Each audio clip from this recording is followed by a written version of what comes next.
ప్రస్తుతం హైదరాబాద్ లో పలు చోట్ల భారీ వర్షం కురుస్తోంది. ప్రస్తుతం హైదరాబాద్ లో వాతావరణ వివరాలు ఏ విధంగా ఉన్నాయి, దానికి సంబంధించి పూర్తి అప్డేట్ అందిస్తారు మా ప్రతినిధి ప్రవీణ్ చెప్పండి, హైదరాబాద్ లో వాతావరణ పరిస్థితులు ప్రస్తుతం ఏ విధంగా ఉన్నాయి?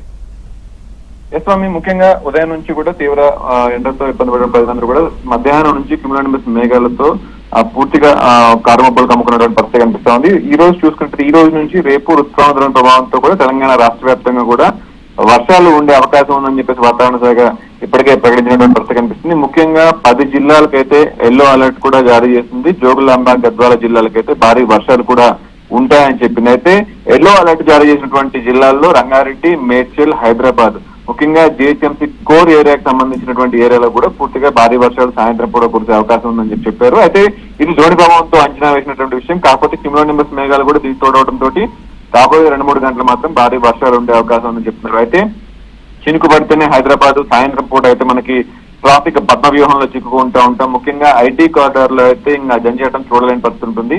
సో కిలోమీటర్ల మేర వాహనాలన్నీ కూడా బారులు తీస్తున్నటువంటి పరిస్థితి మనం ప్రతిసారి కూడా చూస్తూనే ఉంటాం. సో వర్షం పడిందంటే ఐటీ కారిడార్ అంతా కూడా గదిగా వణుకుతున్నటువంటి పరిస్థితి ఉంటుంది. అయితే ఉదయం నిన్నటి వరకు కూడా పూర్తిగా వాతావరణం అంతా పొడిబారి ఉండటం, వర్షం లేదు అని చెప్పేసి అంచనాల్లో ఉన్నారు. అయితే ఈ రోజు ఒక్కసారిగా మండే కావటం, అందరూ కూడా వర్క్స్ కి ఆఫీసుకి వెళ్లడంతో ఈవినింగ్ వర్షం కురుస్తుంది కాబట్టి పూర్తిగా కూడా ట్రాఫిక్ పద్మవ్యూహంలో చిక్కుకునే పరిస్థితి ఉంది. కాబట్టి పూర్తిగా ప్రభుత్వ యంత్రాంగం మొత్తం కూడా అప్రమత్తం అయిపోయింది. ఇప్పటికే జిహెచ్ఎంసీ సిబ్బందితో పాటుగా హైడ్రా అధికారులు, అలాగే ట్రాఫిక్ పోలీసులు వాళ్ళు, అలాగే వాలంటీర్లు అందరూ కూడా అప్రమత్తం అయిపోయారు. ముఖ్యంగా సాయంత్రం అంటే ఇంకా 2-3 గంటల పాటు ఈ వర్షం ఉంటుంది కాబట్టి వర్షం ఇందులోంచి బయటకు రావాలంటే ఒక్కొక్క ట్రాఫిక్ సిగ్నల్ దాటాలంటే గంటలు పడుతుంది. కాబట్టి పూర్తిగా మ్యాన్ హోల్స్ దగ్గర కావచ్చు, అన్ని చోట్ల కూడా అప్రమత్తమైనటువంటి పరిస్థితి కనిపిస్తా ఉంది.